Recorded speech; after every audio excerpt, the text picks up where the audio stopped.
তিনতলা বাসা ছিল, তিনতলা থেকে দুইতলা চারতলা এরকম করে যাচ্ছি, কিন্তু ছেলেকে নিচ্ছি না, কারণ ছেলেকে ওর মৃত বাবার পাশে রেখে গেছি আমি।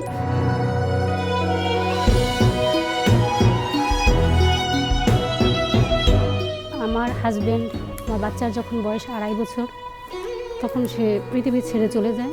40 দিন পর্যন্ত স্বামী মারা গেলে শোক পালন করে, আমি সেটা করতে পারি নাই।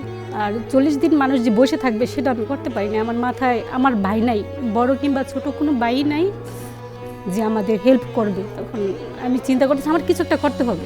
তো সেক্ষেত্রে আমি একটা প্রাইভেট হাই স্কুলে জব নিই।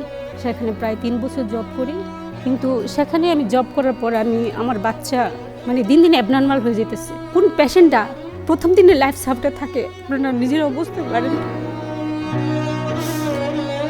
আমার ছেলেকে 9 ব্যাগ রক্ত দেওয়া হয়েছে, ওর লিভার ড্যামেজ হয়ে গেছে, ব্লাড ইনফেকশন হয়েছে, হেপাটাইটিস এ ভাইরাসে আক্রান্ত হয়েছে, ফুসফুসে পানি জমছে, পেটে পানি জমছে, অনেক সমস্যা। আর ডাক্তার বলছে ও 1% মাত্র আছে। আমার কোনো আত্মীয় স্বজন তখন তেমন কেউ সাহায্য করে নাই। টাকার জন্য এর কাছে যাই, ওর কাছে যাই, এদিক দিয়ে ছেলের জন্য চিন্তা কি হলো। অবশেষে ওর গ্রাম থেকে আমাকে লাখখানিকের মতো টাকা গ্রামবাসীরা উঠায় হেল্প করছে। আমার বাবা রিটায়ার্ড আসছিল, রিটায়ার্ডের টাকা সব আমার ছেলের জন্য খরচ করছে।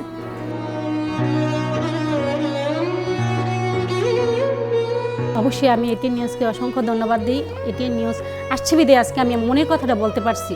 হয়তো বা মনের কথা, এই কথাগুলো বলে আমি নিজেকে একটু হালকা করতে পারছি।